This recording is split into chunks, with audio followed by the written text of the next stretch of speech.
Melihat kondisi saat ini di tahun 2023, sangat kasihan petani karet sudah mulai enggan memanen hasil karetnya dan pabrik-pabrik banyak yang tutup, karyawan banyak yang diberhentikan karena tidak bisa membiayai karyawannya.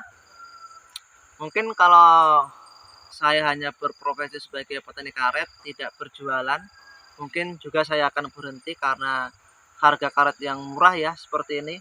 Tetapi karena saya ini petani karet hanya untuk sampingan saja, karena pokok saya adalah jualan atau berdagang di sekolahan ataupun mangkal di pinggir jalan. Jadi ini sebagai sampingan saya, jadi saya nikmati saja berapapun hasilnya, dan alhamdulillah masih bisa mendapatkan jutaan rupiah, dan disyukuri saja semoga kedepannya harga karet ini bisa mahal dan bisa naik agar petani karet bisa makmur dan berjaya.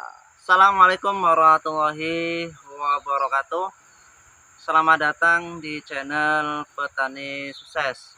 Baik teman-temanku semuanya, di video kali ini saya berada di perkebunan karet, yaitu sambil melihat-lihat perkebunan karet milik orang tua saya yang sudah mulai ditumpang sari, karena ini lahan karetnya dekat dengan rumah ya. Di video kali ini Petani Sukses akan melakukan sedikit pembahasan kenapa banyak dari para petani karet yang mulai enggan memanen hasil karetnya, dan juga banyak pabrik-pabrik karet yang tutup.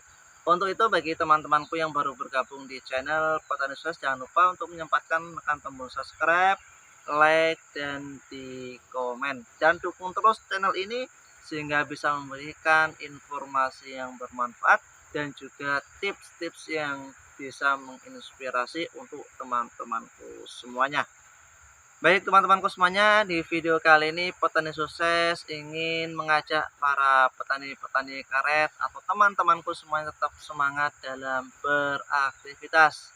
Karena apa? Karena inilah jalan kita dalam mencari rezeki. Mungkin yang sebagai petani, sebagai ibu rumah tangga, pegawai, guru, pengusaha, pedagang, ataupun yang sedang bekerja sebagai PMI atau TKW di luar negeri, tetap semangat teman-teman.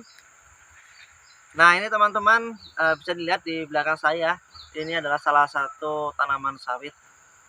Tanaman sawit ini usianya kurang lebih 4 bulan dari awal tanam, dan cukup besar ya, cukup tumbuh subur karena posisi yang di atas daunnya itu sudah banyak yang rontok, jadi mendapatkan asumsi matahari yang cukup banyak. Nah, Petani Sukses akan sedikit mengulas tentang kenapa banyak pabrik yang tutup dan juga banyak dari petani karet yang enggan memanen hasil karetnya. Penyebab utamanya pasti ada di harga karet yang murah. Harga karet yang murah itu menyebabkan tanaman karet itu berkurang produksinya. Karena apa? Petani karet malas, enggan untuk melakukan aktivitas di perkebunan karet. Karena apa? Hasil yang didapatkan dengan pekerjaan itu tidak sesuai. Kadang ada yang bilang capek, banyak nyamuk, kemudian hasilnya juga nggak sesuai. Karena apa? Harga beras sekarang ini sekitar 12.000 per kilonya, sedangkan harga karet itu 8.000, mungkin ada yang 6.000, 7.000, ada yang 8.000 sampai 9.000 per kilonya. Nah harusnya antara beras dengan sawit ini harusnya sama-sama seimbang gitu. Jadinya para petani karet ini merasakan diuntungkan gitu. Nah makanya dari penyebab harga karet murah inilah petani karet banyak yang enggan untuk melakukan pemanenan ataupun melakukan aktivitas di perkebunan karet. Hasilnya apa? Akibatnya apa? Banyak pabrik-pabrik karet yang tutup. Nah, seperti di daerah Jambi, di Padang, kemudian di daerah sini saja sendiri, Sumatera Selatan sendiri, banyak pabrik-pabrik yang sudah tutup dan tidak beroperasi kembali. Ada juga yang sudah melakukan pengurangan karyawan. Nah, karyawannya dikurangin karena ya tidak bisa menggaji karyawannya. Karena apa? Pabrik karet itu harus bisa menyiapkan atau memenuhi kuota pabrik sekitar 1.500 ton. Nah, itu mau cari karet dari mana? Sedangkan produksi karet ini di masyarakat sudah sangat berkurang. Karena apa? Petani karet sudah mulai melakukan teknik tumpang sari. Kemudian ada juga usia tanaman karet itu sudah tua dan produksinya juga menurun karena tidak ada perawatan. Karena harga karet murah. Banyak juga dari petani karet itu yang sudah mulai menebangi pohon karetnya. Itu karena melihat kondisi saat ini untuk harga sawit dengan harga karet itu jauh lebih baik hasilnya tanaman sawit dibandingkan tanaman karet. Harga sawit pada saat ini itu sekitar harga 1.800 sampai 2.000. Dan untuk harga karet itu sekarang ini kisaran harganya 7.500 sampai harga 10.000 per kilonya. Nah, tentunya untuk penghasilan setiap bulannya, mungkin pendapatan dari tanaman karet itu kisaran 3 juta. Tapi kalau dibandingkan dengan hasil panen sawit, itu bisa 2 kali lipat sampai 3 kali lipatnya. Bisa 6 juta sampai 10 juta per bulannya. Jadi memang pemerintah pada saat ini sedang melakukan upaya untuk tanaman karet, tetapi pemerintah masih mengedepankan pertanian atau tanaman-tanaman sawit. Karena apa? Tanaman sawit itu turunan olahannya itu sangat banyak dibandingkan tanaman-tanaman karet. Makanya pemerintah masih mengedepankan pertanian sawit. Tetapi pemerintah saat ini tetap melakukan upaya yang terbaik untuk melakukan upaya supaya tanaman karet ini bisa naik dan harganya terjangkau seperti dulu lagi. Nah, teman-teman semuanya yang masih berprofesi sebagai petani karet, tetap semangat, jangan mengeluh dan syukuri saja berapapun yang Anda dapatkan. Kemudian untuk solusi terbaik para pembisnis ataupun yang mempunyai pabrik agar pabrik kalian itu tidak tutup, itu sebenarnya gampang. Sebenarnya sangat mudah sekali.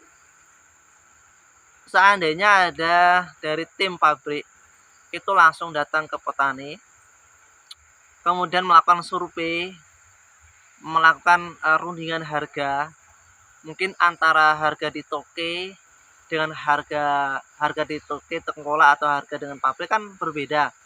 Mungkin di toke harganya 8.000, 9.000. Kalau di pabrik mungkin bisa sampai harga 11.000 ataupun 10.000 per kilonya. Nah, kalau sudah bisa berunding antara tim pabriknya langsung datang ke kelompok-kelompok pertanian, insya Allah para petani karet itu akan lebih semangat lagi untuk melakukan penyadapan di kebun karetnya. Karena apa? Merasa diuntungkan, timbangannya pas, tidak ada potongan, kemudian ada imbal baliknya dari pemerintah ataupun dari pabrik itu melakukan survei, melakukan edukasi kepada petani-petani karet yang akhirnya tanaman karet ini bisa berjaya lagi dan tidak punah. Itu karena apa? Karena kalau sampai tanaman karet ini punah, tidak ada, maka yang mendominasi nanti adalah karet sintesis, karet turunan dari minyak bumi. Nah, ini akibatnya apa? Nanti banyak produk-produk yang dihasilkan berbahan baku karet seperti ban dan yang lainnya, sepatu, mungkin kualitas sangat berbeda dengan karet alam. Dan kami berharap kepada pemerintah segera lakukan tindakan yang terbaik untuk menaikkan harga karet ini agar harga karet bisa mahal dan bisa memakmurkan para petani karet. Jangan sampai petani karet ini menjadi miskin. Kalau sampai petani karet ini miskin, maka ekonomi negara akan goyang. Karena tidak ada pemasukan dana, tidak ada pendapatan dari pertanian karet. Makanya kami berharap kepada pemerintah semoga prediksi di tahun 2025 semoga bisa tercapai dan bisa terrealisasi agar para petani karet bisa merasakan kejayaan lagi seperti dulu dan bisa melakukan perawatan dan bisa melakukan teknik peremajaan pada lahan karet dan akhirnya tanaman karet tidak punah. Nah, bagi teman-teman yang sudah melakukan tani tumpang sari pada lahan karetnya seperti ini ya di belakang, tetap semangat, tetap lakukan perawatan yang terbaik dan semoga tanaman tumpang sarinya, tanaman sawitnya bisa cepat tumbuh subur dan bisa menghasilkan hasil panen yang melimpah dan bisa memenuhi kebutuhan sehari-hari. Baik teman-temanku semuanya, mungkin telah sedikit informasi yang bisa kami berikan. Semoga informasi ini bermanfaat dan membantu. Bagi teman-temanku yang belum menekan tombol subscribe, jangan lupa menekan tombol subscribe, like dan di komen dan dibantu share-nya kawan. Dan dukung terus channel ini sehingga bisa memberikan informasi yang bermanfaat. Terima kasih, sampai jumpa dan sampai ketemu lagi di video berikutnya. Assalamualaikum warahmatullahi wabarakatuh. Salam petani sukses.